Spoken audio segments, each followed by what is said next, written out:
السلام علیکم ورحمۃ اللہ وبرکاتہ۔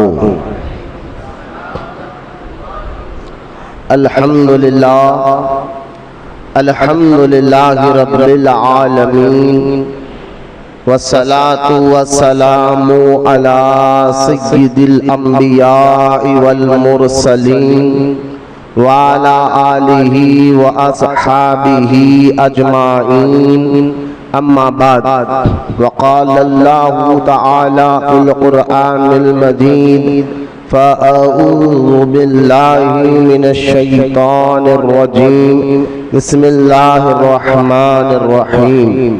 الف لام میم، ذالک الکتاب لا ریب فیہ، آمنت باللہ صدق اللہ العلی العظیم۔ وقال اللہ تعالی فی شان حبیبہ الکریم: ان اللہ وملائکتہ یصلون علی النبی یا ایھا الذین آمنوا صلوا علیہ وسلموا تسلیما۔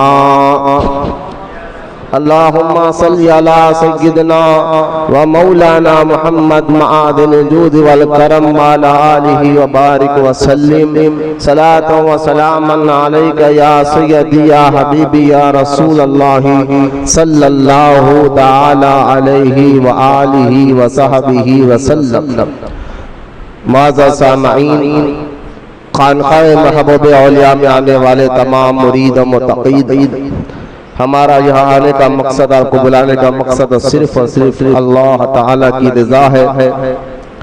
اللہ تعالیٰ دلوں کا حال بہتر جانتا ہے، کس کی کیا نیت ہے یہ سب جانتا ہے، تو کس نیت سے ہم نے آپ کو بلایا ہے، ہمارا مقصد صرف اور صرف اللہ تعالیٰ کی رضا ہے، تاکہ آپ کو اطاعت و رسول کی طرف بلایا جائے، خود بھی برائی سے بچے، دوسروں کو بچائے، خود بھی نیکی پہ عمل کرے اور دوسروں کو بھی نیکی کی دعوت دے۔ اللہ تعالیٰ ہمارا یہاں آنا قبول فرمائے، ہمارے اس مقصد کو قبول فرمائے۔ لہذا لگاتار 2 اتوار سے ہمارا جو یہ ہفتے واری اجتماع تھا، کسی وجہ سے نہیں ہو پایا۔ انشاءاللہ تعالی اب یہاں سے کچھ اہم واقعہ نہ ہو، اللہ نہ کرے، لیکن ہمارا اجتماع یہاں سے جاری رہے گا، اور انشاءاللہ تعالی خانقاہ محبوب اولیاء یعنی سرکار سیدنا برہان الدین بادشاہ رحمت اللہ علیہ، سرکار سیدنا حسین بن احمد شہید رحمت اللہ علیہ کا فیضان جاری رہے گا۔ ان بزرگوں کے واسطے وسیلے سے ہمارے ایمان اور ہمارے عقیدے کو اللہ تعالی مضبوط فرمائے، اور ان کا دامن جو خانقاہ محبوب اولیاء کے ذریعہ عطا فرمایا ہے، قبر میں اور آخرت میں بھی ان بزرگوں کا اللہ تعالی تمام مرید اور متقید کو ساتھ عطا فرمائے۔ لہذا آج سے یہ عنوان ہمارا درس قرآن پر ہوگا، اور قرآن پاک کے کچھ اہم مضمون اور کچھ آیتوں پر ہماری بات ہو گئی۔ کسی آیت پر ہم قرآن پاک کے سے کچھ آیتیں بیچ میں سے لے کر ہم اس کی تفسیر کریں گے انشاءاللہ۔ اگر بیچ میں کوئی بزرگان دین کا عرس یا اہل بیت صحابہ میں سے کسی کا عرس آ جائے تو ہم اس کی محفل منائیں گے، ورنہ یہ ٹاپک انشاءاللہ تعالی جب تک سانسیں چلتا رہے گا۔ آج کا یہ بات جو ہم اللہ کے نام سے شروع کرنے جا رہے ہیں درس قرآن پر، آج ہم جو ہے قرآن پاک کو سمجھنے کے ضابطے اور قانون کو سمجھیں گے۔ وہ کون سے ذریعے ہیں، وہ کون سے قانون ہیں جو 1400 سال سے بنائے گئے ہیں، ان ذریعوں سے ہی قرآن پاک کو سمجھا جا سکتا ہے۔ تو آج کا عنوان ہے قرآن کو سمجھنے کے ضابطے یعنی قانون کیا ہے۔ یہی ٹاپک آج ہماری رہے گی، کیونکہ فتنوں کا دور ہے۔ قیامت کی نشانیوں میں سرکار مدینہ علیہ السلام نے ارشاد فرمایا تھا کہ قیامت کے قریب ایک سے ایک فتنے سننے اور دیکھنے میں آئیں گے، اور یہ بھی میرے آقا رحمت کونین کی حدیث پاک ہے کہ وہ فتنے کرنے والے قرآن پڑھ کر ہی تمہیں بتائیں گے کہ ہم تو قرآن پڑھ لے گئے، اور ہم قرآن سے آپ کو بات سمجھانا چاہتے ہیں. اس طرح کی باتیں جو ہے فتنے کرنے والے کرتے رہیں گے. تو آج میرا عنوان یہ ہے کہ میں آپ کے سامنے قرآن کو سمجھنے کے ذریعے کیا ہے، قانون کیا ہے، ہم اس پر توجہ دیتے ہیں. جو 1300 سال سے یعنی 1400 سال سے صحابہ، تابعین، تبع تابعین، اولیاء کاملین نے قرآن پاک کو سمجھایا ہے. لہذا قرآن کیونکہ اللہ تعالیٰ کا کلام ہے، قرآن پاک کے بارے میں ایک عقیدہ ذہن میں رکھ لیجئے کہ قرآن کیونکہ اللہ تعالیٰ کا کلام ہے، اس کو خود سے پڑھ کر خود نہیں سمجھ سکتے. جب دنیا داری کتابوں کو پڑھنے کے لیے، سمجھنے کے لیے ٹیچر کا ہونا ضروری ہوتا ہے. اس کے لیے اسکول میں، کالج میں داخلہ لیا جاتا ہے تاکہ وہ کتاب کو ٹیچر کے ذریعے سمجھے. تو جب ایک دنیاوی علوم جس میں کچھ باتیں ہو، قانون کے متعلق ہو، سائنس کے متعلق ہو، سوشل کے متعلق ہو، فزکس کے متعلق ہو، اس کے لیے ٹیچر کی ضرورت پڑتی ہے. تو آج کیوں یہ ذہن دیا جا رہا ہے کہ قرآن کو خود پڑھو، ترجمہ کرو، خود پڑھ کر سمجھنے کی کوشش کرو. کچھ باتیں ایسے سوشل میڈیا پر گشت کرتی ہے، پھرتی ہے. کوئی لیڈر کہتا ہے کہ قرآن کا ترجمہ خود پڑھتے رہو. تو اس طرح کی باتیں کر لوگوں کو کس طرف لے جانا چاہتے ہیں. کیونکہ قرآن پاک اللہ تعالیٰ کا کلام ہے. جب عام کتابوں کو پڑھنے کے لیے ٹیچر کی ضرورت ہے تو قرآن کو پڑھنے کے ساتھ سمجھنے کے لیے علماء اہل سنت کی ضرورت ہوتی ہے، استاد کرام کی ضرورت ہوتی ہے، اور جو ہے پیر و مرشد کی ضرورت ہوتی ہے. تو آج ان باتوں کو ہمارے ذہن سے نکالا جا رہا ہے. نئے فطرے قرآن پاک کی آیت پڑھ کر اس کا دیکھو. قرآن کے بارے میں کچھ چند باتیں ذہن میں رکھ لیجیے آپ کہ قرآن اللہ تعالیٰ کا کلام ہے اور قیامت تک رہے گا. پہلی چیز ذہن میں رکھتے جائیے باتیں تاکہ قرآن کو آپ کو سمجھ میں آ جائے. پہلی چیز یہ قیامت تک باقی رہے گا، اور جب قیامت کے قریب اس کو اٹھا لیا جائے گا تو قیامت تک آنے تک قرآن باقی رہے گا. دوسرا کہ قرآن پاک کے میں کوئی جو ہے آیات میں متن کی بات میں کر رہا ہوں، ترجمے کی بات نہیں کر رہا ہوں. قرآن پاک کی آیات میں کوئی اتار چڑھاؤ نہیں کر سکتا. یہ بھی قرآن پاک کا ایک خاصہ ہے کیونکہ اللہ تعالیٰ نے فرمایا اے حبیب یہ قرآن کو ہم اپنے ذمہ کرم پر اس کی حفاظت کرے گا. یعنی اللہ تعالیٰ نے قرآن کی حفاظت کی اپنے ذمہ کرم لیا ہے. تو اب مطلب کیا ہے؟ مطلب یہ ہے کہ قرآن پاک کا جو متن ہے، عربی جو لفظ ہے، اس میں تبدیلی نہیں ہوگی. ہاں ترجمے میں وہاں بھی گڑبڑی کرتے ہیں، معنی سمجھانے میں گڑبڑی کرتے ہیں، غلط باتیں بتا دیتے ہیں. تو کبھی ذہن میں یہ نہ ہے آپ ہی کہہ رہے ہیں کہ قرآن میں کچھ گڑبڑی نہیں ہو سکتی، پھر آپ ہی کہہ رہے ہیں کہ وہ غلط پڑھ رہا ہے. تو غلط پڑھنا سے مراد ترجمے کی بات کر رہی ہے، تفسیر کی بات چلتی ہے.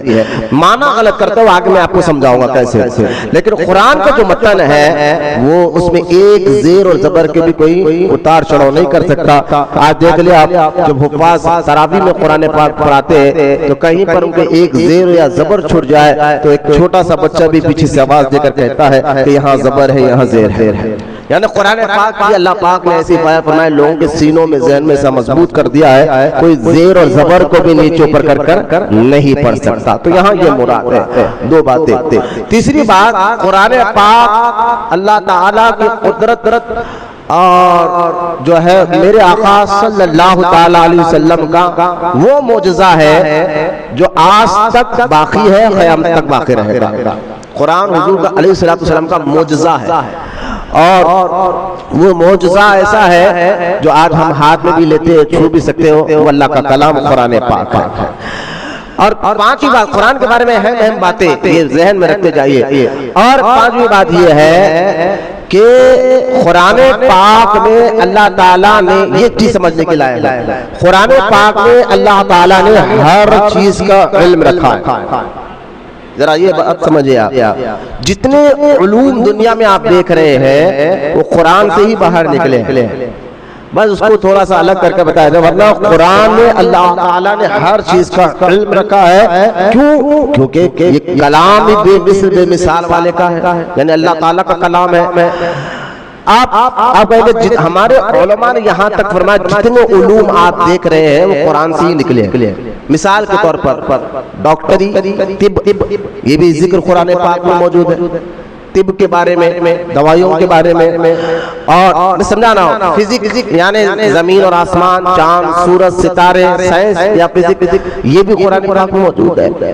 لہذا قانون جو وکالت ہے، قانون ہے، یہ بھی قرآن پاک میں، ہر چیز کا علم، تھیوری آپ کو قرآن سے ملے، اس کو بنیاد جو ہے قرآن سے ملے گی، تو ہر چیز کا علوم قرآن پاک میں موجود ہے۔ میں اکثر ایک مثال دے کر سمجھاتا ہوں، جب یہ ہمارے علماء نے دعویٰ کیا تو کسی سوال کرنے والے نے کہا کہ جب ہر چیز کا علوم قرآن پاک میں ہے تو دین ترقی کرتے جائیں گے، آنے والے دور میں نئی نئی چیزیں پیدا ہوتے رہیں گی، تو جو آنے والے دنوں میں جو نئی نئی چیزیں پیدا ہوگی کیا اس کا بھی ذکر قرآن میں ہے؟ تو ہر اہل ایمان کہتا ہاں ہے۔ اس کی ایک مثال میں اکثر دیتا ہوں، امام فخر الدین رازی رحمۃ اللہ تعالی علیہ کی، جو آج سے 600 سال پہلے جنہوں نے تفسیر کبیر لکھی تھی، ان سے کسی نے سوال کیا کہ کیا کوئی ایسا اعلیٰ انسان بنا سکتا ہے کہ جہاں گھر میں بیٹھا ہو اور کئی ہزاروں کلومیٹر دوسرا بندہ بیٹھا ہو اور اس آلے سے وہ بات کر رہا ہو؟ آج سے 600 سال پہلے موبائل کا کہاں تصور تھا؟ کون سوچ سکتا تھا کہ موبائل بنے گا، لوگ اپنے بیٹے امریکہ میں بات کریں گے، گھر بیٹھے جو ہے دنیا کے کونے کونے میں بات کریں گے؟ کوئی نہیں سوچتا تھا 600 سال پہلے، تو 100 سال پہلے اس کا ذہن نہیں تھا۔ لہذا 600 سال پہلے ایک امام فخر الدین رازی سے پوچھا گیا تھا یہ سوال، تو آپ نے فرمایا ہاں ایسا آلہ آنے والے دنوں میں بنے گا، یہ ہمیں قرآن بتاتا۔ امام فخر الدین رازی نے یہ نہیں کہا کہ بھائی میں تو حلال حرام کی باتیں سکھاؤں، مجھے جائز ناجائز کی باتیں پوچھو، لیکن جس کے سینے میں قرآن اترتا ہے تو اس قرآن کی برکت سے ہر علوم ان کے سینے میں اللہ داخل فرما دیتا ہے۔ لہذا قرآن، امام فخر الدین رازی نے فرمایا یہ بھی ہمیں قرآن سے پتا چلا کہ آنے والے دنوں میں ایسا آلہ بنے گا جس آلے کے ذریعے سے لوگ اپنے گھر بیٹھے ہزاروں کلومیٹر دور دوسرے بندے سے بات کریں گے۔ تو پوچھنے والے نے پوچھا اس کا ثبوت قرآن میں کہاں ہے؟ فرمایا دیکھو قرآن پاک میں ہے کہ جنتی جب جنت میں جائیں گے قیامت کے دن، دوزخی دوزخ میں جائیں گے، تو جنتی دوزخیوں سے پوچھے کہ تم دوزخ میں کیوں گئے؟ تو کہیں گے ہم نماز نہیں پڑھتے تھے، روزہ نہیں رکھتے تھے، ماں باپ کو گالیاں دیتے، جو بھی ہے۔ لہذا یہاں امام فخر الدین رازی یہ آیت سے مسئلہ نکالتے ہیں اور استدلال کر کے کہتے ہیں کہ دیکھو جنت جو ہے ساتوں آسمان کے اوپر ہے، یعنی ہزاروں سال اوپر، اور زمین کے نیچے ہزاروں ساتوں تحت الثری میں دوزخ ہے، تو اتنے ہزار سال اوپر جنت اور اتنے ہزار سال نیچے دوزخ ہے۔ تو جب قرآن کہہ رہا ہے کہ یہ دونوں آپس میں ایسے بات کریں گے جیسے آمنے سامنے بات کر رہے ہیں، تو یہ آیت بتا رہی ہے کہ قرآن پاک کا تھیوری مل گیا کہ آنے والے دنوں میں کچھ ایسا آلہ بنے گا کہ لوگ دور دور رہ کر بھی آمنے سامنے بیٹھ کر بات کرنے کے لائق ہے۔ بولیے سبحان اللہ۔ قرآن تو یہ بھی قرآن ہمارے علماء نے چیلنج کیا ہے کہ ہم ہر چیز کا علم قرآن سے ثابت کر بتائیں گے، تو لہٰذا یہ بھی ذہن میں رکھیں۔ آگے بڑھتے ہیں، قرآن پاک ہر دور کے لیے نہیں سمجھے آپ؟ ذرا چہرے میری طرف دیکھیں، نیچے میں جا کے ہلو دکی مارنے کی کوشش نہ کریں، میری طرف دیکھیں، چہرے دیکھ رہو۔ اب میں نام لوں گا دوسری بات، تو لہٰذا اور فرمائیے کہ قرآن پاک میں اللہ تعالیٰ نے ہر چیز کا علم رکھا۔ یہ اور ساتویں بات یہ ہے کہ قرآن پاک قیامت تک کے لیے ہے۔ مطلب کیا ہے اس کا؟ مطلب یہ ہے کہ اگر کوئی بندہ کوئی کتاب لکھتا ہے، مثال کے طور 2026 میں میں نے کتاب لکھ دی کوئی کتاب، تو آنے والے 50 سال میں اس کتاب میں تبدیلی ہوگی یا نہیں ہوگی؟ کہ جو دور میں دیکھ رہا ہوں اس دور کے بارے میں میں نے لکھا ہے، تو یقیناً 50 سال بعد 60 سال بعد 100 سال بعد تو کتاب میں کہیں گے بھئی تو 100 سال پرانی کتاب ہے۔ اب لیٹسٹ دور چل رہا ہے، ٹیکنالوجی ترقی کر چکی ہے، نئی نئی چیزیں ایجاد ہو چکی ہے، آ چکی ہے، لہٰذا اب یہ کتاب نہیں چلے گی۔ تو بندہ اگر کوئی کتاب لکھ دے تو اس کی کتاب 50-60 سال بعد اس کتاب کا علم ختم ہو جاتا ہے۔ لوگ کہتے ہیں نہیں بھئی یہ تو پرانی ہوئی کتابیں ہیں، نیا دور چل رہا ہے۔ پہلی کتاب میں فونوں کا، دنیا میں جو بندہ لکھتا تھا تو کتابوں میں کہاں فون کا ذکر تھا، کہاں ٹیکنالوجی کا ذکر تھا۔ لہذا کتاب کوئی بندہ لکھے تو ایک دور میں اس کا علم ختم ہو جاتا ہے، لیکن قرآن پاک اللہ کا کلام ہے جس میں اللہ تعالیٰ نے سارے علوم کو رکھا ہے، تو ہر دور میں قرآن ہی کے ذریعے بندہ ترقی کر سکتا ہے کیونکہ اللہ کا کلام ہے۔ یہ بھی ہمارا دعویٰ، یہ بھی ہمارا ثبوت قرآن سے ہی ہے کہ کسی پوچھنے والے نے پوچھا اچھا قرآن میں ہر دور کا علوم ہے؟ کہا دیکھو ابھی سائنس جتنی ترقی کر چکی ہے میں نے قرآن سے کری ہے۔ کہا ٹھیک ہے آنے والے دور میں، ابھی وہ دور نہیں آیا لیکن آنے والے دور میں سائنٹسٹ ایک سواری ایک گاڑی ایسی بنانا چاہتے ہیں جس کی رفتار بجلی سے زیادہ تیز ہو. ایسی کوئی گاڑی بن جائے، ابھی ایسی کوئی گاڑی بنی نہیں 2026 میں بھی دنیا بھر میں، کسی کی رفتار 1 سیکنڈ میں 1,00,000 مربع میل سے زیادہ ہو. کیونکہ بجلی کی جو رفتار ہے 1 سیکنڈ میں 1,40,000 یا 50,000 کے قریب اس کی رفتار ہوتی ہے. لہٰذا 1 سیکنڈ میں اتنی رفتار سے کوئی گاڑی بنی نہیں. تو اب پوچھنے والے نے پوچھا آپ کہہ رہے کہ قرآن میں ہر دور کا علم ہے، قیامت کا علم ہے. ہاں کہاں یہ کہاں ذکر لکھا ہوا ہے؟ تو دیکھیں قرآن پاک میں اس کا بھی اشارہ ملتا ہے کہ آنے والے دور میں ایسی سواری بنے گی اور اس پر انسان بیٹھ کر جائے گا. کہاں لکھا ہے قرآن نے؟ کہا سبحان الذی اسری بعبدہ لیلا. 15واں پارہ پہلی آیت سورہ بنی اسرائیل، جس میں اللہ نے فرمایا پاک ہے وہ ذات جو رات کے تھوڑے سے اس اپنے بندے کو لے کر گیا. تو بجلی براق میرے آقا جو ہے شب معراج کو گئے تھے تو براق بجلی کو ہی کہتے ہیں، برق کو کہتے ہیں. تو اشارہ تھوڑی قرآنی دیتا ہے، آگے جا کر لوگ ترقی کر لیتے ہیں. لہٰذا قرآن پاک کے متعلق یہ ساری باتیں. آگے اہم بات، قرآن کیونکہ اللہ کا کلام ہے اس میں ٹکراؤ نہیں ہے. یہاں آپ کو سمجھنا ہے جو آپ کو عاشق رسول یعنی سنی اور وہابی میں فرق سمجھ میں آ جائے گا. قرآن پاک میں ٹکراؤ نہیں ہے. کیا نہیں ہے؟ ٹکراؤ کا مطلب سمجھ رہے آپ؟ یعنی ٹکراؤ اس کو کہتے ہیں کہ اگر میں نے کوئی کتاب میں یہاں پہلے صفحے میں کچھ کتاب پہلے نمبر پہ یہ کہا کہ یہ کرنا چاہیے اور آگے جا کر اسی کتاب میں پہلے نمبر پر میں نے لکھ دیا کتاب یہ کرنا چاہیے. کوئی ایک مثال دے رہا ہوں سمجھانے کے ایگزامپل. میں نے لکھ دیا کہ یہ کام کرنا چاہیے اور آگے جا کر میں نے اسی بات کو لکھا کہ نہیں یہ کام نہیں کرنا چاہیے. پہلے نمبر پر لکھا کہ کرنا چاہیے اور دوسرے نے آگے اسی کتاب کے 10 نمبر پر لکھ دیا نہیں کرنا چاہیے. تو بھائی آپ مجھ سے سوال کریں گے حضرت آپ نے اس کتاب کے پہلے نمبر پر لکھا یہ کام کرنا چاہیے اور اسی کتاب کے 10 نمبر پہ لکھا یہ کام نہیں کرنا چاہیے. تو یہ انسان کی بات میں ٹکراؤ ہوا نہیں ہوا کہ آپ اپنی کتاب میں ایک جگہ کہتے کرو ایک جگہ کہتے مت کرو.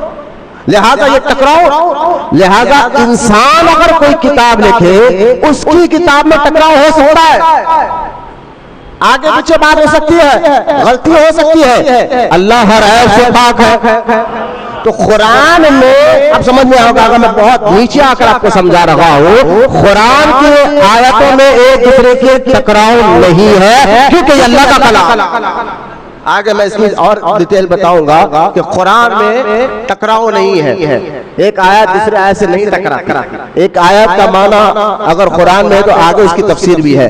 لہٰذا قرآن میں ایک دوسرے آیتوں سے ٹکراؤ نہیں ہے. یہ ساری بنیادی باتیں میں آپ کو بتا رہا ہوں، اس کو سمجھیے. قرآن کے بیسک معلومات ہے اور اہم معلومات ہے تاکہ آپ کو پتا چلے کہ قرآن پاک جو ہے کیا. تو اب ساری باتیں آپ کو سمجھ میں آ جائے کہ قرآن اللہ کا کلام جس طرح اللہ بے مثل بے مثال ہے اس کا کلام بھی بے مثل بے مثال ہے اور اللہ نے قیامت تک علوم اس میں رکھ دیا ہے. قرآن ہر دور میں کام آتی ہے. قرآن کی آیتوں میں اور اس کے لفظوں میں کوئی لفظ پھیر نہیں کر سکتا. میں ترجمے کی باتیں کر رہا ہوں. لہٰذا ان تمام باتوں کو ذہن میں بٹھا لیا جائے گا. اب قرآن کو پڑھو، اب قرآن کو پڑھو، اب آپ کو سمجھ میں آ جائے گا. اب آگے تھوڑا سا ہم بڑھتے ہیں قرآن کو سمجھنے کے ذریعے کیا. پہلے قرآن کی بیسک معلومات میں نے آپ کے بارے میں آپ کے سامنے رکھ دیا ہے. اور ایک بات اور یاد رکھ لیں، قرآن سے مراد اللہ کے کلام سے مراد وہ اٹا نہیں جس اٹے پہ لکھا ہوا ہے، جس پیپر پہ لکھا ہوا ہے، جس شائی سے لکھا ہوا ہے، نہ وہ کلام ہے. نہ وہ اٹا ہے، نہ پیپر ہے، نہ وہ شائی ہے. جو کلام ہے وہ اللہ کا کلام ہے اور وہ بے مثل بے مثال ہے. اور جو ہے یہاں ایک اور بات آگے ذہن میں میرے آ رہی ہے. اعلیٰ حضرت رحمت اللہ تعالیٰ سے جب پوچھا گیا تھا قرآن افضل ہے یا حضور کی ذات مبارکہ افضل ہے، دونوں میں، تو اعلیٰ حضرت رحمت اللہ تعالیٰ نے فرمایا اگر قرآن سے مراد وہ اٹا جو کتاب کو دیکھ رہے ہیں وہ اٹا ہے، وہ پیپر ہے، جو شائی سے لکھا گیا وہ شائی ہے، تو اس سے افضل تو میرے آقا ہے، اس سے افضل تو میرے آقا ہے. وہ کلام مراد رہے تو پھر اللہ کا کلام افضل ہوتا ہے. یہ بھی ذہن میں رکھیے آپ. اور دوسری بات یاد رکھے بزرگان دین کو قرآن سے بڑی محبت تھی. صحابہ کرام قرآن اللہ کا کلام, بزرگان دین یہاں تک فرماتے ہیں جب میں یہ چاہتا ہوں کہ میں رب سے باتیں کروں, جب میں یہ چاہتا ہوں کہ میں رب سے باتیں کروں تو میں کیا کرتا ہوں, نماز پڑھتا ہوں. کیا پیاری مثال دے کے سمجھا. جب میں یہ چاہتا ہوں کہ میں اللہ سے باتیں کروں تو میں نماز پڑھتا ہوں, اور جب میں یہ چاہتا ہوں کہ اللہ مجھ سے باتیں کرے تو میں قرآن پڑھتا ہوں, کیونکہ رب کا کلام ہے. اس لیے بزرگان دین جو ہے صحابہ کرام کے بھی دور میں دیکھیں آپ, کوئی صحابہ 7 دن میں قرآن ختم کرتے تھے. قرآن کو بہت زیادہ تلاوت, اور قرآن کو قرآن کہا اس لیے جاتا ہے کہ سب سے زیادہ پڑھی جانے والی کتاب, سب سے زیادہ پڑھی جانے والی کتاب, اس لیے بھی قرآن کہا جاتا ہے. قرآن کو قرآن اس لیے بھی کہا جاتا ہے وہ سارے لوگوں کو یہ جمع کرتی ہے, سارے علوم کو جمع کرتی ہے, سارے لوگ اس کو پڑھتے ہیں, چاہے عرب ہو, چاہے عجم ہو, چاہے انگریز جو بھی ہو, وہ قرآن کو ایک ہی زبان میں پڑھتے. تو ایک انسانوں کو ایک پلیٹ فارم پہ جمع کرنا کیا جانا, اس لیے اس کو قرآن کہا جاتا ہے. ہم نے شب قدر میں اس کے بارے میں بڑی ڈیٹیل کے ساتھ بیان کیا تھا, لیکن معنی جو ہے تفسیر کے ہوں گے, معنی کے ہوں گے. لہذا قرآن کو قرآن کی کہا جاتا ہے, اور قرآن پاک کی جو تفسیر ہے اب اس کو میں زیادہ سے وقت نہیں لیتے ہوئے, کیونکہ ہمیں آج انشاءاللہ ذکر بھی کرنا ہے, تو تھوڑا سا میں جلدی سے آپ کو قرآن پاک کے اس تفسیر کی طرف لے کر چلتا ہوں جو مفسرین نے اس کو بیان کیا ہے. درود شریف پڑھیے. اللہم صلی علی سیدنا مولانا محمد معادن الجود والکرم وعلی آلہ وبارک وسلم. صلاۃ و سلام علیک یا رسول اللہ صلی اللہ تعالی علیہ وسلم. آئیے میں آپ کو قرآن کی تفسیر کا معنی بتاتا ہوں. میں نے یہاں تک کہا کہ بزرگان دین قرآن پاک کی بڑی شوق سے تلاوت کرتے تھے. صحابہ کرام 7 دن میں بھی ختم کرنے والے تھے, 1 دن میں بھی ختم کرنے والے تھے. مولا کائنات سید السادات علی المرتضی رضی اللہ تعالیٰ عنہ کے بارے میں آتا ہے کہ آپ کو سواری پہ پیر رکھتے چڑھنے کے لیے, بیٹھنے کے لیے دوسرا پیر ادھر ڈالنے سے پہلے قرآن پڑھ لیا کرتے تھے. یہ حضرت مولا علی رضی اللہ تعالیٰ عنہ کی کرامات ہے. اور پھر روح تصوف جو خواجہ بندہ نواز کے دراز رحمۃ اللہ تعالیٰ علیہ نے اپنے کتاب ملفوظات میں فرمایا, روح تصوف اس کتاب کا نام لکھا گیا ہے. اس میں فرمایا کہ ہم نے ایسے بزرگوں کو بھی دیکھا ہے جو کھانا کھانے بیٹھتے تو ہر نوالے میں ایک قرآن ختم کر لیتے تھے, اور ایسے بزرگ گزرے ہیں کہ کعبے کا ایک چکر کرتے تو ایک قرآن ختم کر لیتے. خیر یہ بھی بزرگوں کی کرامت ہے. قرآن سلسلے چشت میں ہم نے بزرگوں کو دیکھا وہ قرآن کی بہت تلاوت کرتے ہیں. اس لیے اولیاء اللہ کے آستانے میں بیٹھ کر جب بھی کسی بزرگ کے آستانے میں حاضری دے تو ہم جتنا آپ کو ہو سکے, جتنا یاد ہو سکے, دیکھ کر پڑھ سکے, قرآن پڑھنا چاہیے, کیونکہ صاحب مزار قرآن پڑھنے والے کو دیکھتے ہیں اور پسند بھی کرتے ہیں. جیسا کہ بابا فرید گنج شکر رحمۃ اللہ تعالیٰ علیہ کے بارے میں آتا ہے کہ آپ خواجہ غریب نواز کی مزار کے پاس بیٹھ کر قرآن کی تلاوت کر رہے تھے. پڑھتے پڑھتے ایک آیت چھوٹ گئی تو غریب نواز نے آواز دے کر کہا, فرید الدین فلا آیت تم نے چھوڑ دیا. تو خیر بزرگان دین قرآن کی آیت کو قرآن پڑھنے والوں کو پسند کرتے, دیکھتے ہیں اور سنتے ہیں. یہ ساری باتیں قرآن کی فضیلت پر انشاءاللہ ہم بیان کریں گے. آج قرآن کو سمجھنے کے ضابطے کے ذریعے یہ بات آپ کے ذہن میں بیٹھ گئے نا, کوئی بھی فتنہ اب آپ کو جو ہے کام نہیں لے سکتے. چونکہ اسی یہ کتاب جو میرے پاس رکھی ہوئی ہے یہ حضرت مفتی احمد یار خان رحمۃ اللہ تعالی علیہ کی ہے. یہ کتاب لکھنے کی وجہ انہوں نے جو بیان کی ہے میں ہل گیا. اس قرآن پاک میں یہ قرآن کے علم القرآن اس پہ آپ نے رکھا ہے. آپ فرماتے ہیں کہ کچھ ایسے فتنے جو قرآن کا نام لے کر ہی جو ہے بھٹکاتے ہیں. ایک بندہ ہے اس کتاب دیوبند کا, وہ مولوی تھا, اس یہاں مقدمے میں اس کا نام وغیرہ لکھا ہے. اس نے آپ کے دور میں کتاب لکھا تھا نادر القرآن, اور اس نادر القرآن میں اس بدبخت نے کیا کیا تھا, نبیوں کو معاذ اللہ نبیوں کو کہا تھا کہ نبی سے بھی گناہ ہوا ہے, شرک ہوا ہے. یہ بات اس نے لکھی تھی کہ قرآن کی آیت کا غلط ترجمہ کر یہاں تک کر دیا تھا کہ دیکھیں جیسے کہ کانپور کا یہ رہنے والا تھا, کانپور کا یہ رہنے والا تھا, حزیز احمد اس کا نام تھا. اس نے باضابطہ لکھا اپنی کتاب نادر القرآن یعنی قرآن کا ترجمہ بول کر, اس میں لکھا کہ سارے نبی پہلے مشرک تھے. آپ بتائیں یہ قرآن سے سارے نبی پہلے معاذاللہ مشرک تھے، گناہگار تھے، معاذاللہ بد کردار تھے، پھر توبہ کر کر اچھے بنے، کیونکہ وہ کہتا تھا دیکھو میرا یہ کہنا قرآن کی آیت سے ہے۔ کیا کرا کہ نبی سارے مشرک تھے معاذاللہ، جبکہ اہل سنت و جماعت کا عقیدہ 1400 سال سے تمام صحابہ اہل بیت کا عقیدہ یہ ہے نبی معصوم ہوتے ہیں۔ معصوم سے مراد گناہ کر ہی نہیں سکتے، نبی اور فرشتے گناہ ان کو اللہ نے کرنے دیا نہیں، وہ معصوم ہوتے کر ہی نہیں سکتے۔ لیکن آج سے کانپور میں پیدا ہونے والا کہتا ہے سارے نبی مشرک تھے، شرک کرتے تھے، بعد میں انہوں نے توبہ کی۔ جب اس سے پوچھا گیا تو ایسے کیسے کہہ رہا ہے تو بھائی میں تو قرآن سے کہہ رہا ہوں۔ دیکھیں آج بھی بدعقیدہ وہابی کہتا ہے میں قرآن پڑھ رہا ہوں، قرآن سے تمہیں بتا رہا ہوں، تو غلط باتیں بھی قرآن پڑھ کر سناتے ہیں۔ تو لہذا وہ بدعقیدہ کرنے لگا قرآن پاک میں آیت کیا نہیں ہے کہ آدم علیہ السلام نے رب کی نافرمانی کی تو لہذا گمراہ ہو گئے معاذاللہ۔ اور پھر کیا یہ قرآن پڑھ کے کہہ رہا ہے کہ پھر کیا تم نے قرآن پاک میں یہ آیتیں پڑھی وَوَجَدَكَ ضَالًّا فَهَدَىٰ، اے حبیب ہم نے آپ کو گمراہ پایا تو ہدایت دی آیت کا۔ تو لہذا اس طرح کی آیتیں پڑھ کر اس نے کہا، جب علماء نے جا کر کہا کہ بھائی یہ کیا ترجمہ کر رہا ہے، میں تو قرآن پڑھ رہا ہوں۔ اب عالم دین نے اس کو سمجھا کہ یہ غلط ہے، معنی غلط کر رہا ہے، کس کے بارے میں بات ہو رہی ہے قرآن میں، نبی کے بارے میں، تو معنی غلط پڑھ رہا ہے، میں تو قرآن پڑھ رہا ہوں۔ اب لیکن اللہ تعالیٰ جو ہے نا ہمارے علماء اہل سنت کو سلامت رکھے، ان کی قبروں میں نور برسائے۔ انہوں نے جب دیکھا کہ بندہ سن نہیں رہا ہے، کہہ رہا ہے کہ میں تو قرآن پڑھ رہا ہوں، میں تو قرآن پڑھ کر آپ کو سمجھا رہا ہوں، انہوں نے پوچھا حکیم الامت نے اچھا ایک بات بتا، تیرے عقیدے کے متعلق سارے نبی معاذاللہ گناہگار تھے، مشرک تھے، بعد میں انہوں نے توبہ کی، اللہ نے ان کو نبی بنا۔ کہا میں یہی تو کہہ رہا ہوں، کہا یہ بات تم نے قرآن سے ثابت کی؟ بولا ہاں میں قرآن سے ثابت کر رہا ہوں۔ تو اب وہ عالم دین حکیم الامت نے فرمایا ایک بات بتا، کیا اللہ بھی عیب دار ہے یا عیب سے پاک ہے؟ اللہ بھی عیب ہے، اللہ بھی عیب دار ہے یا عیب سے پاک ہے؟ نہیں، اللہ تو ہر عیب سے پاک ہے۔ اب وہاں کیا کہہ سکتا ہے اللہ تو ہر عیب سے پاک ہے؟ تو آپ نے فرمایا حکیم الامت نے پھر قرآن میں اللہ تعالیٰ کے بارے میں ہے وَمَا مَكَرُوا وَمَكَرَ اللَّهُ وَاللَّهُ خَيْرُ الْمَاكِرِينَ۔ کافر فریب کر رہے تھے، کفار دھوکہ دے رہے تھے، فریب کر رہے تھے، تو اگر اس کا ظاہری معنی لے تو اللہ بھی فریب کر رہا ہے۔ اب کا معنی ہی نکالے گا قرآن کا، میں قرآن پڑھ رہا ہوں، تو قرآن کا ظاہری معنی لے گئے تو پھر عیب اللہ میں بھی آ جائے گا۔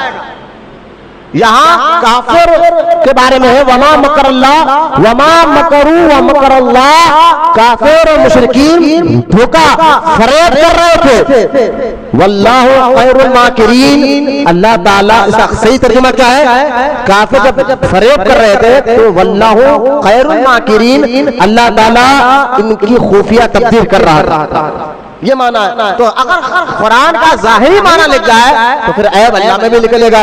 جب آپ نے ایک آیت میں کئی آیتوں سے اس کو بتایا جس میں معاذاللہ دکھنے میں اللہ میں عیب نظر آ رہا ہے نہیں، معاذاللہ ترجمہ اگر ظاہر کیا جائے تو یہ ذکر ہے کہ معاذاللہ عیب ہے، اللہ ہر عیب سے پاک ہے، تو گھبرا گیا اور خاموش ہو گیا۔ اس طرح اللہ تعالیٰ نے اہل سنت کو کامیابی عطا فرمائی۔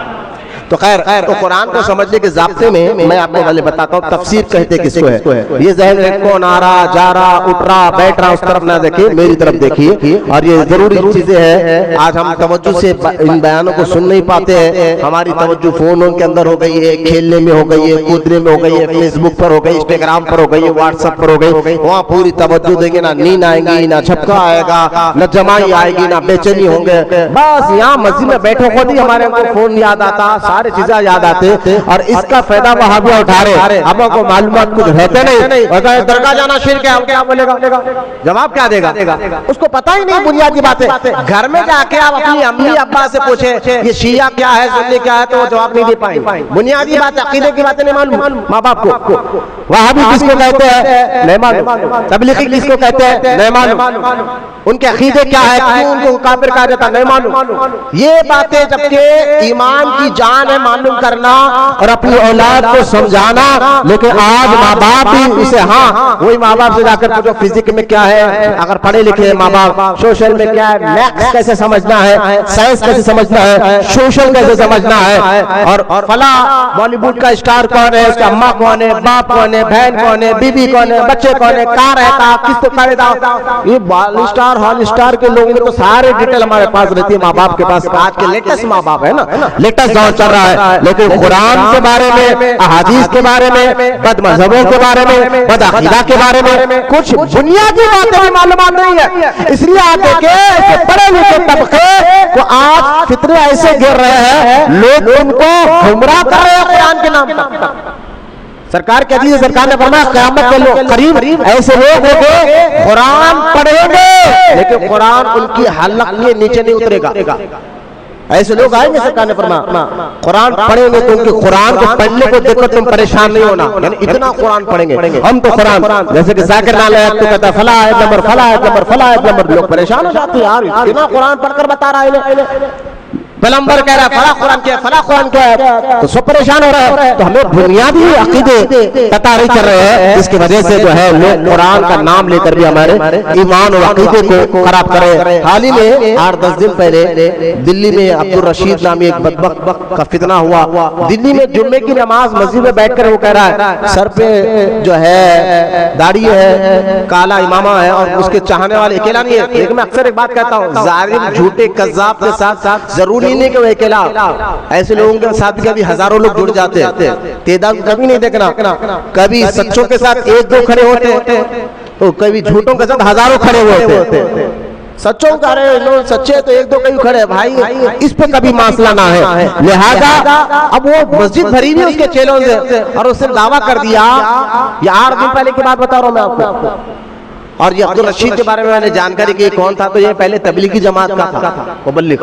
کونسی جماعت کا؟ تبلیغی جماعت کا مبلغ تھا. بعد میں یہ اس طرح کی دعوے کرنے لگا، مسجد میں بیٹھ کر کہہ رہا ہے جمعے کی نماز سے پہلے کہ لوگوں اللہ کے رسول صلی اللہ علیہ وسلم میرے خواب میں آئے اور کہا آج سے تمام مسلمانوں کو میں تمہیں خلیفہ بناتا ہوں، امیر المومنین بناتا ہوں، اور جو تم کو نہ مانے وہ کافر. تو تم کو نہ مانے. آپ دیکھیں خواب پڑا اس کو 8 دن پہلے کی بات ہے، دعویٰ بھی کر رہا ہو مسجد میں بیٹھ کر، اور اس کے چلے واہ واہ واہ واہ بھی کر رہے، پورے کالے امامے بہنے داڑھی والے. دیکھیں تو ایسا نہیں کہ کوئی بڑا داڑھی والا بیٹھا ہوا نہیں ہے اس کے سامنے. اندازہ کرو کہ کس طرح کا فکروں کا دور چل رہا ہے کہ ارے بھائی میرے آقا رحمت کونین نے جیسا کہ یہ دور چلا تھا کہ خلافت کا دور، جب ہندوستان کی آزادی کا تحریک چل رہی تھی گاندھی جی کے دور میں، اور دیگر مسلمان اس تحریک میں شریک تھے، سارے ہندوستان اس میں شریک تھے ہندوستانی. تو لہٰذا وہاں پر جو ہے کچھ علی برادران سے بھی معاملہ نکالا تھا کہ ہم تحریک خلافت بنائیں گے ہندوستان میں. تو اعلیٰ حضرت نے کہا تھا جو خلیفہ بنے گا مسلمانوں کا اس کے لیے کچھ شرطیں ہیں، وہ پورے ایک رسالہ اعلیٰ نے لکھا. خلیفہ کے لیے کچھ شرطیں ہیں، ان میں پہلی شرط یہ وہ حضور کے خاندان سے ہوگا، اور پھر اس کے بعد الگ الگ شرطیں بیان کی ہے. تو الغرض یہ اب خلیفہ کا تو دور نہیں، البتہ امام مہدی کا دور قریب آ رہا، جو آئیں گے حسنی حسینی ہوں گے. تو اس طرح کی فتنے لے کر رہے ہیں لوگ، جو ہے اس طرح کی دعوے کر رہے ہیں اور دعووں میں قرآن کو سامنے پیش کر رہے ہیں. تو آج ہمیں ضروری ہے کہ قرآن کو ہم سمجھیں گے کیسے. ان وہابیوں کے بولنے پر سمجھیں گے، یہ تو قانون 1300 سال سے چلتے جا رہا ہے، ان ذریعے سے سمجھیں گے. یہ آپ کو آج سمجھنا ہے بولے انشاءاللہ. تو آج سب سے پہلے ہم کہتے ہیں تفسیر.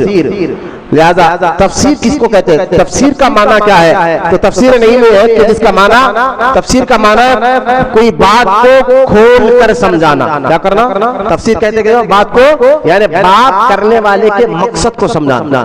جس کی بات ہے، جو بات کر رہا ہے اس بات کو کھول کر یعنی اس کے مقصد کو سمجھانا کہ یہ کیا کہہ رہا ہے. اب اس کا معنی ہوتا ہے تفسیر. مطلب یہ ہے کہ آپ توجہ فرمائیں، مطلب یہ ہے کہ تفسیر کا معنی یہ ہوتا ہے کہ بات کرنے والے کے مقصد کو سمجھائے. تو اب آئے قرآن کی تفسیر، بات اللہ کی ہے، کلام اللہ کا ہے، تو اب تفسیر کیا ہوتی ہے؟ رب کے کلام کے مقصد کو سمجھا، وہ کیا کہہ رہا ہے یہ تو تفسیر کی ضروری ہے.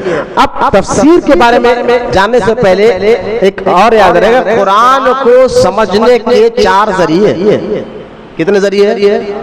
قرآن کی تفسیر. تفسیر کا معنی سمجھ گئے کہ بات کرنے والے کے مقصد کو سمجھا کہ کیا کہہ رہا. تو قرآن کی تفسیر کے 4 ذریعے ہیں. ان 4 ذریعوں کے ہی سے قرآن کو سمجھا جا سکتا ہے. اور 4 یہ قانون 1300 سال سے بنے ہوئے. توجہ فرمائے، میرے طرف دیکھیں، توجہ فرمائے. تو 4 ذریعے کیا ہے؟ سنیں. پہلا ذریعہ، اللہ کرے بات سمجھ میں آ جائے، بہت آسان کر سمجھا رہا ہوں. یہ ذریعے سے ہی آپ قرآن سمجھ سکتے ہیں. کوئی وہاں بھی آ کر پڑھے گا اور وہ ذریعے میں سے ایک ذریعہ بھی نہیں اپنا اپنی طرف سے ترجمہ کر رہا، جیسے کہ اپنے سے ترجمہ کر رہا. تو عبد المصطفیٰ اعظمی رحمۃ اللہ تعالی علیہ کے دور میں ایک واقعہ دلی میں آیا تھا، دلی میں پیش ہوا تھا. اگر اپنی طرف سے ترجمہ کریں گے تو پھر معنی کیا نکلے گا؟ تو لہٰذا دلی میں پیش آیا تھا یہ واقعہ کہ ایک شخص قرآن کی تفسیر کرتے ہوئے کہا الحمدللہ رب العالمین، تمام تعریف اللہ تعالیٰ کے لیے. اب جب یہ تفسیر کرنے بیٹھا اس آیت کی تو کہنے کا لوگوں دیکھو قرآن میں خود اللہ کہتا ہے تمام تعریف اللہ کے لیے. تم غوث اعظم کی تعریف کیوں کرتے ہو؟ تم غریب نواز کی تعریف کیوں کرتے ہو؟ تم بندہ نواز کی تعریف کیوں کرتے ہو؟ تم محبوب الہی کی تعریف کیوں کرتے ہو؟ شرک ہے. جبکہ اللہ قرآن میں کہتا ہے تمام تعریفیں اللہ کے لیے ہے. اب یہ شرک ہے، شرک ہے کہہ رہا ہے مانا اپنی طرف سے. وہ 4 ذریعے اپنا نہیں، وہ 4 ذریعے کیا میں بھی بتاؤں گا، اپنی طرف سے مانا کرنے لگا. تو وہاں ایک عالم دین کے شاگرد بیٹھا تھا، وہ کھڑے ہو کر کہنے لگے ذرا بتائیے مولانا ہمارے نبی کا نام کیا ہے؟ تو کہا ہمارے نبی کا نام محمد ہے صلی اللہ علیہ وسلم. تو اس نے کہا ہمارے نبی کا نام محمد ہے تو اس کا بھی معنی بتائیے، محمد کا معنی کیا ہے صلی اللہ علیہ وسلم. وہ کہنے لگا محمد کا نام ہی ہے وہ جو تعریف کیا ہوا ہے. محمد کا معنی کیا ہے؟ وہ جو تعریف کیا ہوا. آپ کہہ رہے کہ تعریف صرف اللہ کے لیے ہے اور اللہ نے اپنے حبیب کا نام ہی محمد رکھا، تو پھر شرک کا فتویٰ کہ اللہ پر بھی جائے گا؟ بھائی میری تعریف بولا ہے تو لہٰذا اپنی طرف سے قرآن کو سمجھ لگ جائے، پیچھے کے راستے کو چھوڑے تو پھر معنی غلط دے سکتا ہے. بھائی اس لیے علماء فرماتے ہیں میاں کی تعریف تو میاں بنانے والے کی تعریف، کرسی کی تعریف کرسی بنانے والے کی تعریف، بلڈنگ کی تعریف بلڈنگ بنانے والے کی تعریف. اسی طرح غوث اعظم کی تعریف حقیقت اللہ کی تعریف ہوتی ہے. اللہ تعالیٰ نے غوث اعظم کو بنایا ہے. غریب نواز کی تعریف تو اللہ ہی کی تعریف ہے کیونکہ اللہ نے غریب نواز کو ایسا بنایا ہے. تو لہٰذا الحمدللہ رب العالمین کا معنی یہ ہے تم زمین کی تعریف کرو یا آسمان کی، چاند کی کرو یا تاروں کی، اور بزرگوں کی کرو یا صحابہ کی، تمام تعریفیں حقیقت میں اللہ کی ہے. اس کو ساری کائنات کو بنانے والا، پیدا کرنے والا اللہ کی ذات مبارک ہے. تو خیر تفسیر کو سمجھنے کے 4 ذریعے. پہلا ذریعہ قرآن کو سمجھنے کا پہلا ذریعہ ہے قرآن خود قرآن سمجھاتا ہے. تفسیر قرآن کی آیت ہی قرآن کی تفسیر کرتی ہے.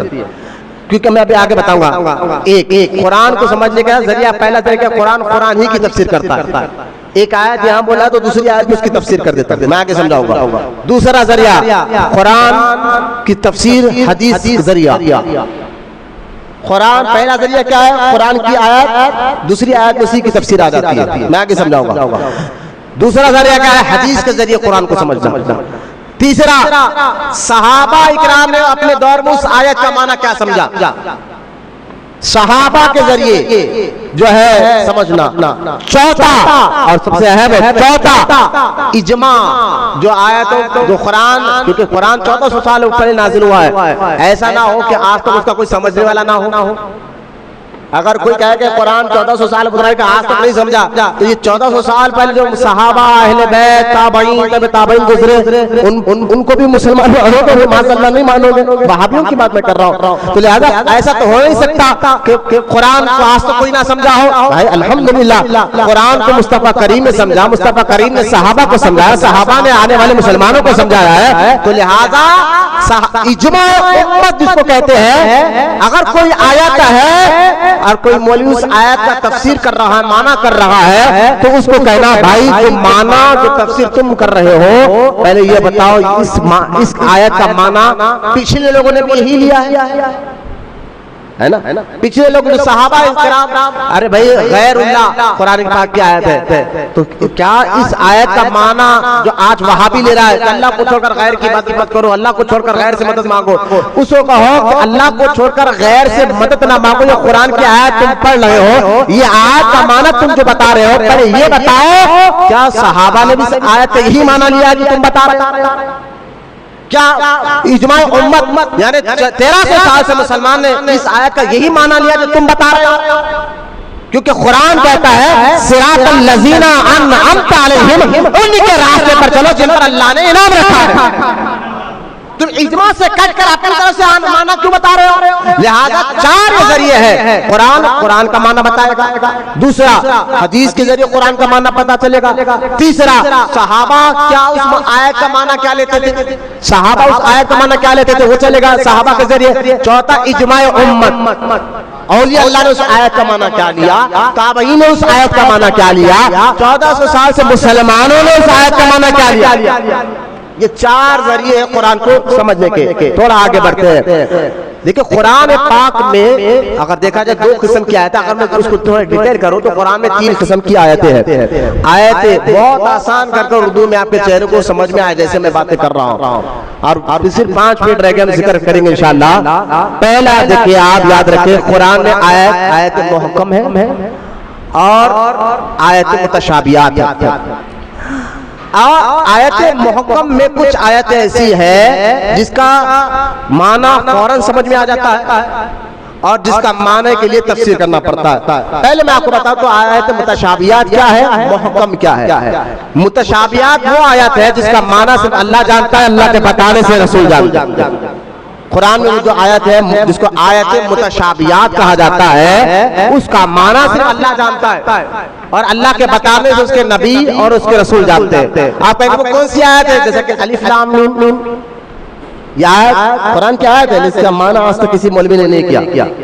اس آیت کا معنی صرف اللہ جانتا ہے، اللہ کے بتانے سے اس کے حبیب جانتے ہیں۔ کاف ہا یا عین صاد حامیم یاسین، لہذا یہ وہ آیت ہے جس کو آیت متشابہات کہتے ہیں۔ اور بھی قرآن میں آیت پاک ہے جس کو آیت متشابہات کہتے ہیں، جیسا کہ قرآن پاک میں وجہ اللہ ہے، ید اللہ ہے، اللہ کا چہرہ، اللہ کا ہاتھ، جبکہ ہر مسلمان جانتا ہے کہ اللہ جسم سے پاک ہے، لیکن قرآن میں آیت ہے وجہ اللہ، اللہ کا چہرہ، ید اللہ، اللہ کا ہاتھ، جیسا کہ سورہ فتح میں آیت ہے کہ اے حبیب جو تمہارے ہاتھ میں بیعت کر رہے ہو اللہ کے ہاتھ میں بیعت کر رہے ہو۔ سورہ فتح میں آیت پاک ہے کہ یہاں ید اللہ وجہ اللہ، یہ بھی آیت متشابہات ہے، محکم نہیں ہے، آیت متشابہات ہے، اس کا معنی صرف اللہ جانتا ہے، اللہ کے بتانے سے اس کا رسول جانتے ہیں۔ اب قرآن میں جہاں بھی آیت متشابہات ہے اس کا معنی صرف اللہ جانتا ہے، بولو کون جانتا ہے؟ اللہ جانتا ہے، اس کے بتانے سے اور کوئی اس کا معنی نہیں کر سکتا۔ تو لہٰذا یہ تو آیت متشابہات، اور قرآن میں ایک آیت محکم وہ آیت ہے جس کا معنی لکھا گیا، اور آیت محکم کے بھی دو تفسیر، ایک جس کا معنی تو ہے لیکن اس کے لیے تفسیر ضروری ہے، اس معنی کے لیے کیا ہے؟ تفسیر ضروری ہے، جیسے کہ 4 ذریعے، اور ایک معنی آیت محکم میں ہے جس کے تفسیر ضروری نہیں ہے، ڈائریکٹ ہمیں بات سمجھ میں آ جاتی ہے، جیسا کہ قرآن میں آتے ہیں قل هو اللہ احد، آیت محکم محبوب کہتے اللہ ایک ہے، اب اس کی تفسیر ہمیں ضرورت نہیں ہے، بات ہی سمجھ میں آ گیا، لم یلد ولم یولد، اس کا معنی یہ ہے کہ اللہ اولاد سے پاک ہے۔ اب اس آیت کے ہمیں تفسیر کی ضرورت ہے کہ ڈائریکٹ معنی سے سمجھ میں آ جا رہا ہے، لیکن کچھ آیتیں ایسے ہیں جس کے لیے تفسیر ضروری ہے، کچھ آیت ایسے ہیں اور اس کی ایک مثال، اچھا دیکھیں میں آپ کو اس کی ایک مثال دیتا ہوں، کچھ آیت ایسے ہیں جس کی تفسیر ضروری ہے، آسان کر لیکن اس سے پہلے یاد رکھیں سستی کا حیلی کو ختم کریے، میری طرف توجہ دو، بہت چہرے دیکھ رہا ہوں میں، اور صرف 5 منٹ رہ گئے ہیں قرآن کو سمجھنے کے ضابطے، اس قانون کو سمجھیے۔ لہذا قرآن پاک کی آیت کو سمجھنے کے لیے پہلا ذریعہ میں آپ کو بتاؤں، قرآن کی تفسیر کرتا ہے، اللہ کا کلام قرآن ہی کی آیتوں کی تفسیر کرتا ہے، پہلا ذریعہ، اس کو سمجھیے وہ کیسے کرتا ہے، اس کو آپ سمجھنا ہے، کیونکہ ایک بات یاد رکھیں ہزاروں آیتیں ایک طرف ہے قرآن کے بارے میں آپ 1000 آیتیں ہیں اور بعد میں ایک ایسی آیت آئی ہے جو 1000 آیتوں کے معنی کی تفسیر ہو جاتی ہے. مثال کے طور پر کیا میں کہنا کیا چاہتا ہوں، قرآن میں کئی جگہ اللہ تعالیٰ نے اہل کتاب کا ذکر کیا، کہا قل یا اہل الکتاب، اور سنیں قل یا اہل الکتاب تعالوا الی کلماتی. اللہ فرماتا ہے فرما دو اے کتاب والو، اے محبوب آپ کہیے اے کتاب والو ایسے کلمے کی طرف جو ہمارے اور تمہارے درمیان برابر رکھتے ہیں، ہم خدا کے سوا کسی کو نہ پوچھیں. اب دیکھیں اہل کتاب کا ذکر بہت جگہ قرآن میں آیا، اے اہل کتاب، اے اہل کتاب، اے اہل کتاب.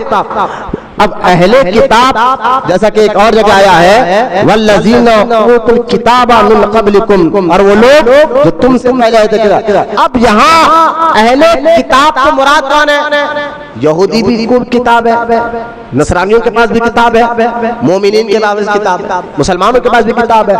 تو قرآن میں کہیں پر بھی اللہ تعالیٰ نے جب اہل کتاب کا نام لیا تو کہیں پر بھی پہلے آیت میں اللہ تعالیٰ نے اہل کتاب سے مراد کیا ہے نہیں بتایا، کون مراد نہیں بتایا. پہلے آیت 4-5 آیتیں آپ کو ملیں گے، اے اہل کتاب، اے اہل کتاب، اے اہل کتاب.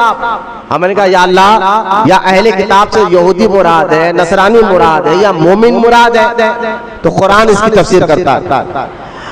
اب کون مراد ہے، کس کو اللہ مخاطب کہہ رہا ہے اے اہل کتاب؟ تو کہتا ہے والذین اوتوا الکتاب من قبلکم. اب یہ ایک آیت پورے اہل کتاب کی آیتوں کی تفسیر ہو گئی، جس میں اللہ فرماتا ہے وہ جس کو میں ان کو کہہ رہا ہوں وہ تم سے پہلے جن کو میں نے کتابیں دی. بولے محبت سے سبحان اللہ، سبحان اللہ بولیے محبت سے. اب یہ ایک آیت سے پتہ چل گیا کہ قرآن میں جہاں کہیں بھی اللہ کہے گا اے اہل کتاب، اس سے مراد مومن نہیں، کیونکہ تینوں اہل کتاب ہے نا، مومن بھی ہے، یہودی بھی، عیسائی بھی ہے. لیکن جہاں بھی قرآن میں اے اہل کتاب کا ذکر آئے گا تو سمجھ جانا جو بات اللہ کہہ رہا ہے وہ مومن سے نہیں، یا تو یہودی سے کہہ رہا ہے یا تو نصرانی سے کہہ رہا ہے. سمجھ لیں آپ، قرآن کی تفسیر کرتا ہے. ہزاروں آیتیں اے اہل کتاب، اے اہل کتاب، اے اہل کتاب. اب آپ پریشان ہو گئے کون ہے اہل کتاب؟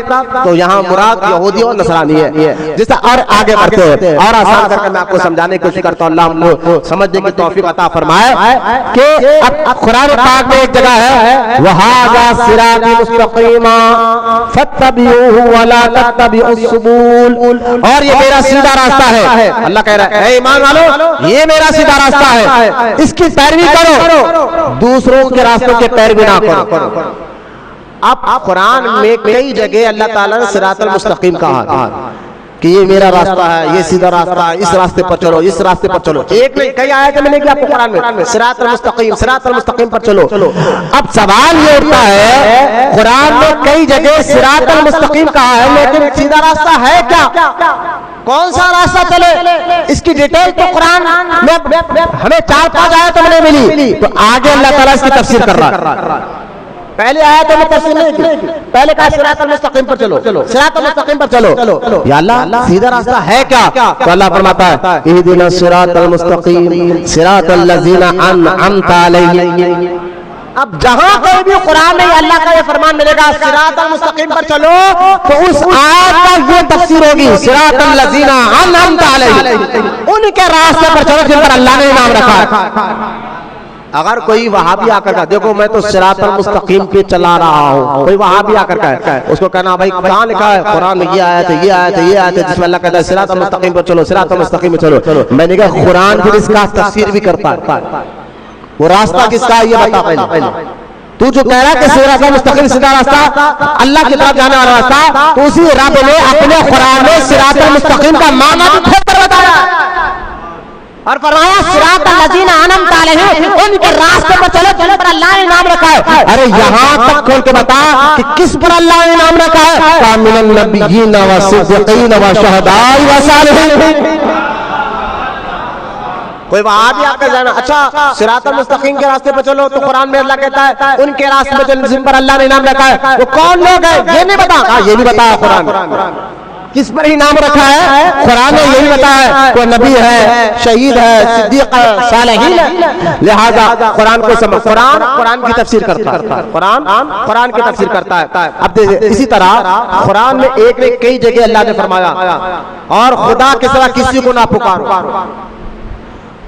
اور نہ، کیونکہ خدا کے سوا کسی کو نہ پکارو جو نہ تمہیں نفع دے سکتے ہیں نہ نقصان۔ یہ آیت تو بہت ہے، سورہ بقرہ کی آیت پاک ہے، میں تفسیر صرف معنی پڑھ رہا ہوں تاکہ وقت ختم ہو رہا ہے، ہمیں ذکر بھی کرنا ہے تو صرف میں معنی پہ بات کر رہا ہوں۔ یہ آیت وہابی ہر جگہ پڑھتے، آپ فاتحہ دلا رہے ہیں، 11ویں کر رہے ہیں، چھٹی شریف کر رہے ہیں، درگاہ جا رہے ہیں، یا غوث مدد کر رہے ہیں، یا غوث پاک کا جھنڈا لگا رہے ہیں، تو یہ آیت پڑھتے، یہ آیت پڑھتے، کہتے دیکھو اللہ قرآن میں کہتا ہے خدا کے سوا کسی کو نہ پکارو، جو تمہیں اللہ کے علاوہ تم اگر کسی کو پکارتے ہو تو نہ وہ تمہیں نفع دے سکتا ہے نہ نقصان دے سکتا ہے، لہذا تم یا غوث المدد پکار رہے ہو، یا غریب نواز المدد پکار رہے ہو، یا پیر المدد پکار رہے ہو۔ قرآن تو کہہ رہا ہے کہ اللہ کے سوا کسی کو نہ پکارو، آیت بھی صحیح ہے، ترجمہ بھی صحیح ہے۔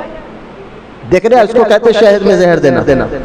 قرآن میں یہ آیت ایک جگہ نہیں، کئی اور جگہ ہے، ایک اور جگہ اللہ نے فرمایا، پہلے یہ اللہ نے ایک اور جگہ فرمایا، پہلے یہ پکارتے تھے، تم خدا کے سوا جس کو پکارتے ہو چھلکے کے بھی مالک نہیں ہے، وہ ایک چھلکے کے بھی مالک نہیں ہے۔ اب کہتے دیکھو قرآن میں اللہ کیا کہتا ہے، ایک تو قرآن میں کہتا ہے اللہ کہ خدا کے سوا کسی کو مت پکارو، وہ تمہیں نفع نقصان کچھ نہیں دے سکتے، کیا غوث پاک تمہاری مدد کریں گے، کیا غریب نواز تمہاری مدد کریں گے، کیا پیر تمہاری مدد کریں گے، چھوڑو، خود قرآن کہہ رہا ہے، یہاں تک قرآن کہہ رہا ہے کہ خدا کے سوا تم جس کو بھی پکارتے ہو چھلکے کے بھی مالک نہیں ہے، لہذا تم حضور کے لیے کہتے ہو میں تو مالک ہی کہوں گا کہ ہو مالک کے حبیب، یعنی محبوب اور محب میں نہیں میرا تیرا، بولو نا سبحان اللہ، اللہ کا شعر ہے، یہ شرک ہے وہابیوں کا ذکر، میں تو مالک ہی کہوں گا۔ قرآن کہتا ہے بھائی اللہ کے سوا کوئی مالک نہیں ہے، لہذا جس کو تم اللہ کے سوا مالک بناتے ہو وہ ایک چھلکے کے بھی مالک نہیں ہے۔ اب یہ آپ بتائیے اس طرح کی آیتیں بتا کر اب آپ کے ایمان اور عقیدے کو خراب کیا جاتا ہے۔ میں آپ کو بتاتا ہوں، میں نے ابھی آپ کو کہا قرآن میں ایک آیت دوسری آیت سے نہیں ٹکراتی، یہاں یہ سمجھنا جہاں کہیں بھی اللہ کہتا ہے اللہ کے سوا کسی کو مت پکارو تو اس سے مراد کون ہے، مطلب کون ہے، یہ آپ کو اس سے مراد کون ہے یہ خود قرآن ہمیں بتاتا۔ وہابی سے پوچھنے کی ضرورت ہی نہیں ہے، اگر کوئی وہابی یہ آیت پڑھ رہا ہے کہ اللہ کے علاوہ کسی غیر کو مت پکارو، وہ قرآن کہہ رہا ہے، تو آپ پوچھیں کہ غیر کو مت پکارو اس سے مراد کیا ہے، مقصد کیا ہے، مطلب کیا ہے، کیونکہ خود اللہ تعالیٰ نے اپنے اسی قرآن میں کہا، اللہ فرماتا ادعوہم لآبائہم، اللہ فرماتا ہے انہیں ان کے باپ کی نسبت سے پکارو۔ اب ایک آیت میں تو اللہ کہتا ہے اللہ کے سوا کسی کو مت پکارو، اب ایک آیت میں یہ آ گئی ہے انہیں ان کے باپ کی نسبت سے پکارو، یا پکارنے کا اللہ حکم دے رہا ہے قرآن میں، وہ بھی یہ بھی قرآن کی آیت ہے۔ اب آپ دوسری آیت سنیں، وَالرَّسُولُ يَدْعُوكُمْ فِي، اللہ فرماتا ہے اور رسول تم کو پچھلی جماعت میں پکارتے تھے۔ ایک آیت میں اللہ کہہ رہا ہے اللہ کے سوا کسی کو مت پکارو، دوسری آیت میں اللہ کہہ رہا ہے ان کو اپنے باپ کی نسبت سے پکارو، رسول کو پکارو، پکارنے کا حکم بھی اللہ دے رہا ہے، نہ پکارنے کا حکم ہے، دونوں میں آپ تبدیل کیسا کریں گے؟ یہ اللہ کا کلام ہے، اس میں اتار چڑھاؤ نہیں ہوتا، اس میں گڑبڑی نہیں ہوتی، اس میں جو ہے آگے پیچھے نہیں ہوتا۔ بندہ اگر کچھ کلام لکھ دے اس میں اتار چڑھاؤ ہو سکتا ہے، گڑبڑی ہو سکتی ہے، غلطی ہو سکتی ہے، اللہ کا کلام کی طرح میرا رب ہر عیب سے پاک ہے، اللہ کا کلام بھی ہر عیب سے پاک ہے۔ آپ دیکھیں قرآن کہتا ہے ابراہیم علیہ السلام کو تو قرآن نے کہتا ہے اقرأکم ثم ادعوہن یاتیناک سعیا، قرآن کہتا ہے اے ابراہیم وہ 4 پرندوں کو ذبح کر دو، ان کا خیمہ بنا دو، اوپر پہاڑ پر رکھ کو پکارو۔ یہاں تو مردوں کو پکارنے کا بھی ثابت ہے قرآن سے، ہے نا بھائی، وہ مردہ کہاں سنتے ہیں؟ میں نے کہا ابراہیم علیہ السلام کو قرآن میں اللہ کہہ رہا ہے اے ابراہیم وہ 4 پرندوں کو تم میرے قدرت کا جلوہ دیکھنا چاہتے ہو، 4 پرندوں کو ذبح کرو، 4 پہاڑ پر الگ رکھو، ان کو پکارو۔ اگر کوئی وہابی کہے اللہ کے علاوہ کسی کو نہ پکارو، اس کا پہلے مطلب پوچھو، ورنہ اگر اس کا ظاہری معنی لیں گے تو قرآن سے ٹکرا جائے گا، آیت سے ٹکرا جائے گی، معنی میں گڑبڑی ہو جائے گی۔ ایسا ہو نہیں سکتا کیونکہ اللہ کا کلام ہے، ایسا ہو نہیں سکتا کیونکہ یہ اللہ کا کلام ہے۔ اب پوچھے اللہ سے، مولا تو کہہ رہا ہے کہ اللہ کے علاوہ کسی اور کو نہ پکارو، اس سے مراد مطلب کیا ہے تیرا؟ تو قرآن خود کہتا ہے، میں بتاتا ہوں، اللہ کلام بتاتا ہے۔ اللہ فرمایا اور جو کوئی اللہ کے ساتھ دوسروں کو معبود پکارے، یہ آیت آ گئی، وَمَن يَدْعُو مَعَ اللَّهِ إِلَٰهًا، اللہ فرماتا ہے اور جو کوئی اللہ کے ساتھ دوسروں کو معبود پکارے، جس کو کوئی دلیل اس کے پاس نہیں، اس کا حساب اس کے رب کے پاس ہوگا، اللہ کے ساتھ کسی کو نہ پکارو۔ اب یہ ایک آیت جہاں کہیں بھی قرآن میں آیتیں آئی ہے کہ اللہ کے علاوہ کسی کو نہ پکارو، وہ ساری آیتوں کی تفسیر یہ ایک آیت بن گئی، وہ ساری آیتوں کی تفسیر یہ ایک آیت بن گئی جس میں اللہ کہہ رہا ہے مشرکو، اللہ کے علاوہ جو تم بتوں کی عبادت بھی کرتے ہو، ان کو پکارتے ہو، یہ خدا نہیں ہے۔ یہاں یہ آیت میں ولی اللہ کا مطلب نبی رسول ولی مطلب نہیں ہے، جہاں بھی اللہ نے قرآن یہ آیت میں کہا اللہ کے علاوہ کسی اور کو نہ پکارو، اس آیت کا مطلب بت ہے، بت ہے، مشرکوں کو کہا گیا ہے بتوں کو مت پکارو، مورتیوں کو مت پکارو، لیکن اللہ کے نیک بندوں کو کہا گیا ہے پکارو۔ تو لہٰذا اللہ کے نیک بندے کسی کو پکارتے ہیں تو اللہ سمجھ کر نہیں، اللہ کی عطا اس کی مدد سمجھ کر پکارتے ہیں۔ ہمیں تو سلام میں نماز میں التحیات پڑھنا لازم ہے، بغیر التحیات پڑھے نماز نہیں۔ اگر کسی نے التحیات پڑھنا چھوڑ دیا، بھول گیا تو سجدہ سہو لازم ہے۔ ہم نماز میں کہتے ہیں السلام علیکم ایھا النبی، جب تک ہم نبی کو یا کہہ کر نہیں پکارتے ہماری نماز نہیں ہوتی۔ السلام علیکم ایھا النبی، اے نبی آپ کا سلام ہو۔ تو لہذا قرآن کی تفسیر کرتا ہے پہلا میں آنا، تو لہذا یہ مسئلہ آپ کو ذہن میں رکھ جائے، قرآن میں جہاں کہیں بھی آیتیں آئی ہے اور ان آیتوں کی تفسیر کیا ہے، تو پہلے ہم قرآن سے پوچھیں گے اس آیت کی تفسیر کیا ہے، آگے چل کر اللہ اس کی تفسیر بیان کر دیتا ہے کہ یہاں اللہ کے علاوہ کسی کو مت پکارو، اس سے مراد بت ہے، مومن نہیں۔ ورنہ آپ دیکھیں حضرت آپ کہیں گے بھئی اللہ کے علاوہ کوئی چھلکے کا مالک نہیں ہے، تم تو کہتے ہو میں تو مالک ہی کہوں گا کہ مالک کی حبیب۔ میں نے کہا یہ آیت میں اللہ بتوں کو کہہ رہا ہے، مشرکوں کو کہہ رہا ہے کہ اللہ کے علاوہ کوئی بھی ایک چھلکے کا مالک نہیں ہے۔ رہا اسی قرآن میں عیسیٰ علیہ السلام کا ذکر ہے، سورہ آل عمران میں، سورہ مریم میں بھی ہے، لہذا حضرت عیسیٰ علیہ السلام تو اپنے ہاتھ سے مٹی کا پرندہ بناتا اور اس کو اڑا دیتا ہے، یہ تو قرآن میں ہے نا۔ اب مٹی کا پرندہ بنا کر اس کو ہوا میں اڑا دیتے۔ صحیح حدیثوں میں سرکار نے فرمایا کہ تم مجھے دو چیز کی ضمانت دو، میں تمہیں جنت کی ضمانت دیتا ہوں۔ کہا یا رسول اللہ وہ دو چیز کیا ہے؟ فرمایا پہلا زبان، دوسرا اپنی شرم کا، جو دو چیز کی مجھے ضمانت دے گا جنت کی ضمانت میری ہے۔ یعنی ضمانت بندہ کس کی دیتا ہے؟ جس چیز کا وہ مالک ہوتا ہے نا۔ میں چیز یہ فون کا مالک میں ہوں، میں کہوں گا میں میرا یہ کام کر تو میں دے دوں گا، ایسا تو نہیں ہو سکتا کہ یہ فون کا مالک میں نہیں ہو، بھائی یہ کام کر دے دوں گا، بھائی تو دوسرا مالک ہے۔ لہذا یہ حضور کی صحیح حدیثوں سے ثابت ہے، اللہ بنایا رب نے جنت، مالک مصطفیٰ کریم کو بنا دیا ہے۔ تو لہذا قرآن کے سمجھنے کے چار ذریعے ہیں، ایک قرآن کی آیت کی تفسیر کرتا ہے، دوسرا حدیث کے ذریعے سے سمجھا جائے گا، تیسرا جیسا کہ آپ دیکھیں کہ سورہ بقرہ کی ایک آیت مبارکہ ہے، جب یہ آیت نازل ہوئی جس میں اللہ تعالیٰ نے فرمایا، جہاں سورہ بقرہ آیت نمبر 183 روزوں کا ذکر ہے، یا ایھا الذین آمنوا کتب علیکم الصیام کما کتب علی الذین من قبلکم لعلکم تتقون، یہ آیت سے آگے بڑھے تو ایک آیت ہے جس میں اللہ نے فرمایا اس وقت تک کھاؤ جب تک کالا تاغا سفید نہ ہو جائے، کالا تاغا سفید نہ ہو جائے۔ صحابی کو یہ آیت سمجھنے میں مشکل ہو گئی، وہ گئے رات بھر، اس آیت کی تفسیر بخاری شریف میں آپ دیکھیں، گئے جا کر ساری رات کالا تاغا سفید تاغا دیکھتے رہے، رکھ لیا اپنے پاس، دیکھتے رہے کہ جب کالا تاغا سفید ہو جائے گا جب میں کھانا بند کروں گا، لیکن ساری رات دیکھتے رہے کہ کالا تاغا کالا رہا، سفید تاغا سفید رہا۔ حضور کی بارگاہ میں صبح آئے، کہا یا رسول اللہ قرآن تو کہتا ہے اس وقت تک کھاؤ جب تک کالا تاغا سفید نہ ہو جائے۔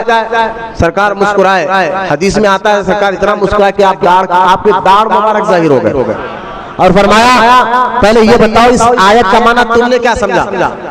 میں نے کہا یا رسول اللہ میں نے یہی سمجھا کہ جب تک کالا تاغا سفید نہ ہو جائے جب تک کھاؤ سحری کرتے رہو۔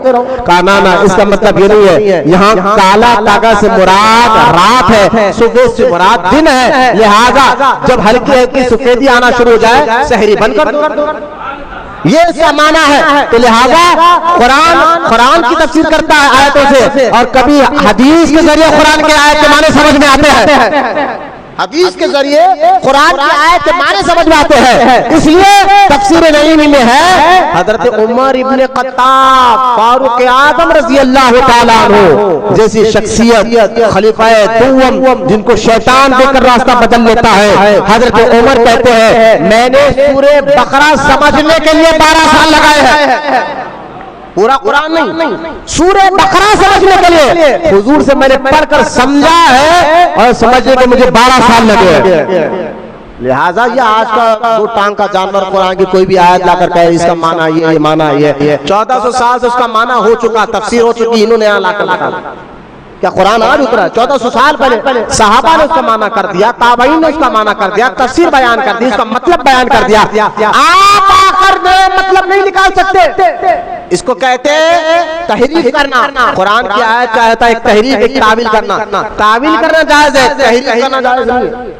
تحریف کا مطلب ہے جو معنی 1400 سال سے کسی صحابہ، تابعین، اولیاء نے بیان کیا، انہوں نے اپنی طرف سے اس آیت اپنی طرف سے بیان کیا، تو کہا جائے گا قرآن میں تحریف کر رہا ہے، معنی کو بدلا رہا ہے، جو معنی 1300 سال سے کسی نے نہیں کیا یہ کر بتا رہا ہے۔ آج کے دور میں وہ کام وہابی کر رہا ہے، شیعہ کر رہا ہے، قادیانی کر رہے ہیں، تبلیغی کر رہے ہیں۔ اللہ ان فتنوں سے ہماری حفاظت فرمائے اور ہمیں بزرگان دین صراط الذین انعمت علیہم کے راستے پر ہمیں چلنے کی توفیق عطا فرمائے۔ یہاں تک میں نے قرآن کا تفسیر، قرآن کو سمجھنے کے ذریعے آج کا میرا ٹاپک تھا۔ اللہ زندگی رکھا تو آنے والے اتوار کو تعوذ اور تسمیہ کی فضائل ہم بیان کریں گے انشاءاللہ۔ اعوذ باللہ کا معنی، بسم اللہ کا معنی، اس کی تفسیر ہم انشاءاللہ بیان کریں گے۔ اللہ کی بارگاہ میں دعا ہے اللہ ہم تمام کو کہنے سننے سے زیادہ عمل کی توفیق عطا فرمائے۔ ذکر